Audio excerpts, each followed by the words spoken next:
आदरणीय सभापति जी, आपका बहुत बहुत आभार। आपने मुझे राष्ट्रपति जी के अभिभाषण पर बोलने का अवसर दिया। बहुत से वक्ताओं ने, सदन के वरिष्ठ सदस्यों ने अपने विचार साझा किए और खुशी इस बात की हुई कि सदन की कार्रवाई बहुत समय बाद बिना किसी व्यवधान के, बिना नारों के और पोस्टरबाजी के और बिना निरर्थक वॉकआउट्स के चली है। मैं इसे शुभ संकेत मानता हूं कि जो 18वीं लोकसभा जब आएगी तो इस परिपाटी को आगे बढ़ाया जाएगा। सत्ता पक्ष और प्रतिपक्ष के सदस्य बहुत विस्तार से, बहुत आंकड़ों का सहारा लेकर अपनी बात कह चुके हैं, तो ऐसा नहीं है कि मैं उसमें कुछ नया या कुछ अनकहा जोड़ पाऊं। मुझे दिए गए समय में सिर्फ कुछ ही बिंदुओं पर केंद्रित रहूंगा।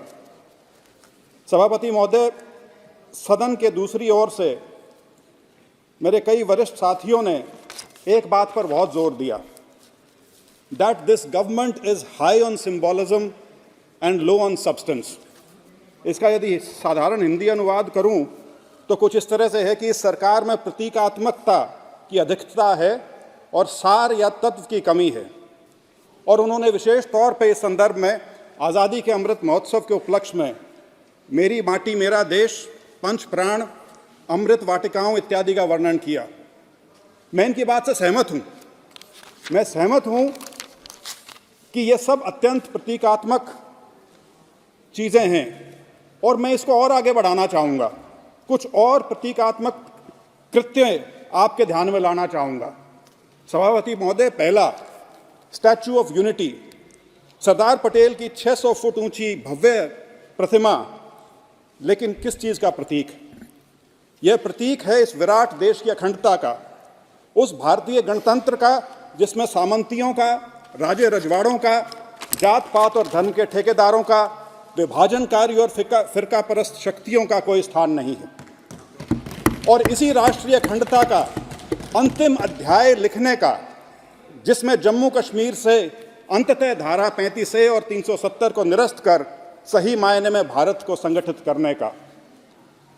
मुझे जानकर बड़ा हर्ष हुआ, हालांकि अब तो सारा विपक्ष का वो खाना खाली है वहाँ पे, लेकिन मुझे बड़ा हर्ष हुआ था जब कांग्रेस के लीड स्पीकर ने चाहे अनचाहे अपना उनका जो वक्तव्य था उसमें सिर्फ जम्मू कश्मीर के पूर्ण राज्य का दर्जा बहाली तक का उन्होंने सोच रखी। इस संदर्भ में मुझे विश्वास है कि सरकार उनकी ये मंशा जल्दी पूरी कर देगी। सभापति महोदय, एक और प्रतीक का यहाँ जिक्र हुआ, सेंगोल का। सेंगोल जो कि न्याय और सुराज का प्रतीक है। दुर्भाग्यवश यह सेंगोल इस बात का भी साक्षी रहा कि जब पूरी आपराधिक न्याय प्रणाली, क्रिमिनल जस्टिस सिस्टम, उसको जब औपनिवेशिक मानसिकता, कॉलोनियल माइंडसेट से बाहर निकालकर नए ज़माने और नए भारत के परिवेश अनुसार न्याय प्रदान करने के 3 कानून इस सदन में लाए गए तो विपक्ष ने इस पर बहस से पल्ला झाड़ लिया। मैं इनको कहना चाहूँगा कि आने वाली पीढ़ियाँ आपके इस गैर जिम्मेदाराना किरदार को हमेशा याद रखेंगी और सेंगोल उसकी याद हमेशा दिलाता रहेगा। ये इस सदन का एक इतिहास है जो रचा गया है। तीसरा प्रतीक जिसका मैं जिक्र करूँ, इंडिया गेट की छतरी के नीचे नेताजी सुभाष चंद्र बोस की प्रतिमा को स्थापित करना। यह भी प्रतीक है उन अनगिनत स्वतंत्रता सेनानियों का जिन्हें इतिहास के पन्नों में उचित सम्मान नहीं मिला और इतिहास में उन्हें गायब करने का प्रयास किया गया। कहते हैं जो कौम अपना इतिहास भूल जाए, इतिहास उन्हें भुला देता है। यह प्रतीक है उस इतिहास को सदा याद करने का, सदा उसको याद रखने का।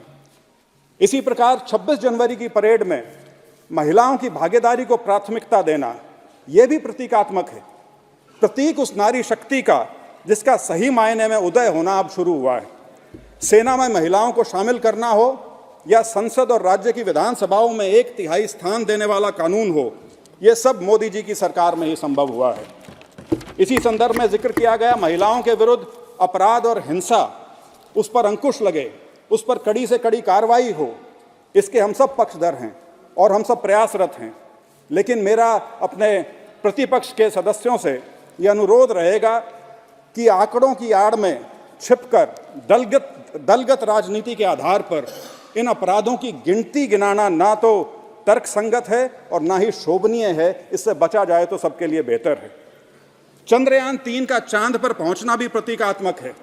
यह प्रतीक है हमारे देश के साइंसदानों की कमर तोड़ मेहनत का, उनकी निष्ठा, उनके कौशल का, भारत को विज्ञान, खास तौर पर अंतरिक्ष विज्ञान के क्षेत्र में दुनिया के अग्रणी देशों की कतार में खड़ा करने का। इसके लिए मैं सभी साइंसदानों को नमन करता हूं, उनका धन्यवाद करता हूं। एक और दिलचस्प प्रतीक का उल्लेख करना चाहूंगा, क्योंकि वो अभी सामने आना है। 14 फरवरी को प्रधानमंत्री जी यूएई के अबू धाबी में बने भव्य मंदिर का उद्घाटन करेंगे। क्या ये भारत और मिडिल ईस्ट के देशों के बीच बढ़ती घनिष्ठता का प्रतीक नहीं है? क्या यह उस हिंदू मुस्लिम नैरेटिव को धता नहीं बताता जिसे भुनाने में कुछ तथाकथित बुद्धिजीवी और राजनीतिक दल हमारे देश में निरंतर लगे रहते हैं? इसके बारे में गहरा विचार करने की आवश्यकता है। G2 का कामयाब आयोजन हो या क्वाड हो या I2U2 या ब्रिक्स हो, सब में भारत की प्रमुखता है। पर्यावरण में कॉप समिट हो या यूक्रेन रूस का संघर्ष हो, दुनिया के हर पटल पर आज भारत की ओर आशा की नजरों से देखा जाता है। यह हमारी विदेश नीति की कामयाबी है, यह हमारे प्रधानमंत्री जी के अथक प्रयासों का परिणाम है। इसके लिए हम सब उनके धन्यवादी।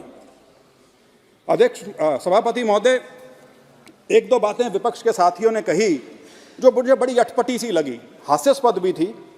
एक ने तो कहा कि अंग्रेजों के जाने के बाद से नई रेलवे लाइनें ही नहीं बिछी, उनका कोई विस्तार ही नहीं हुआ। बड़ा अजीब सा कथन था। अगर राष्ट्रपति जी का भाषण ठीक से सुना होता या पढ़ लिया होता तो पता चल जाता कि मोदी कार्यकाल में 25,000 किलोमीटर की नई लाइनें डाली गई हैं रेलवेज की, और करीब करीब 100% इलेक्ट्रिफिकेशन हो चुका है इंडियन रेलवेज का। मैंने बल्कि 2 दिन पहले ही हमारे रेल मंत्री का बयान पढ़ा, जिसमें उन्होंने बताया कि भारत हर वर्ष स्विट्जरलैंड जितनी रेलवे लाइन बिछा रहा है। स्विट्जरलैंड में, पूरे स्विट्जरलैंड में जो रेलवे का जो जाल है वो करीब 5200 किलोमीटर का है, और पिछले कुछ वर्षों से भारत निरंतर 5000 से 5500 किलोमीटर की रेलवे लाइन इस देश में बिछा रहा है। और फिर ये कहते हैं कि वंदे भारत कौन से ट्रैक पे चल रही है। बड़ा अजब गजब सा कथन है, पता नहीं कहाँ से ढूंढ के लाए। मैं सभापति महोदय उन आंकड़ों में नहीं जाना चाहता कि नेशनल हाईवेज अब 1.5 लाख किलोमीटर लंबे हो गए हैं, एयरपोर्ट्स 149 बन चुके हैं, ग्रामीण क्षेत्रों में 4.25 लाख किलोमीटर नई सड़कें बन चुकी हैं, इत्यादि इत्यादि।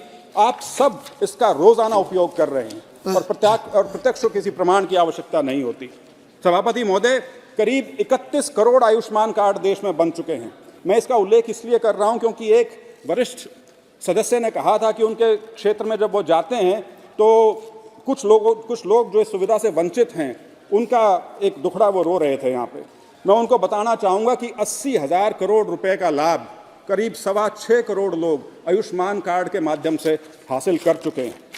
महोदय, 140 करोड़ का देश है, कुछ समय तो लगेगा इसको इम्प्लीमेंट करने में, लेकिन पिछले 2 वर्षों में 17.25 करोड़ नए आयुष्मान कार्ड बनाए गए हैं, और चालू वर्ष में 2023-24 में भी 7.5 करोड़ और नए कार्ड बन चुके हैं। कृपया समाप्त कीजिए। सर सिर्फ 2 मिनट लूंगा। कोई भी व्यक्ति छूट ना जाए, यह हमारी सरकार का मूल मंत्र है। अंत्योदय हर कल्याणकारी योजना का उद्देश्य है, और यही आयुष्मान भारत PMJAY का भी ध्येय है। फिर जिक्र किया गया चीन के आक्रामक रवैये का। सभापति महोदय, 4 साल से हमारी सेना डटी खड़ी है बर्फीली पहाड़ियों में। पूरे एशिया में भारत एकमात्र देश है जिसने चीन से इस कदर लोहा लिया है और देश की संप्रभुता की पुरजोर तरीके से रक्षा की है। उस पर सवाल या निशान उठाना शोभा नहीं देता। मैं सबसे अनुरोध करूंगा कि कृपया इस प्रकार के बयानबाजी से गुरेज करें। मैं जिस क्षेत्र से आता हूं, जिस प्रदेश से आता हूं, उसकी रीढ़ की हड्डी कृषि और फौज है। उस संदर्भ में मैं 2 चीज़ें ज़रूर कहना चाहूँगा, सरकार का ध्यान उसकी ओर आकर्षित करना चाहूँगा। PM किसान हो या कृषि बीमा योजना हो या हो करीब 14 फसलों को MSP पर खरीदना, ये सब अपने आप में बहुत सराहनीय कदम हैं, बहुत राहत इससे कृषक को मिली है। लेकिन कृषि के क्षेत्र को अब एक नई सोच, नई दिशा और एक नई शुरुआत की दरकार है, ताकि कृषि में जो उसके स्ट्रक्चरल इश्यूज उत्पन्न हुए हैं उनको भी एड्रेस किया जा सके। दूसरा, अग्निवीर का मुद्दा। मेरा सरकार से विशेष तौर पर हमारे रक्षा मंत्री से और प्रधानमंत्री जी से अनुरोध है कि अग्निवीर का जो रेगुलर कैडर में जाने का अनुपात है, जो प्रतिशत है, कृपया उसके बारे में आप ज़रूर पुनर्विचार करें, उसको बढ़ाया जा सके तो पूरा देश आपका इसके लिए आभारी रहेगा। बहुत बहुत धन्यवाद। बिल्कुल अंत में ख़त्म कर रहा हूं सर। मैं अपनी बात आखिरी और शायद सबसे महत्वपूर्ण प्रतीक का उल्लेख करके बंद करूंगा।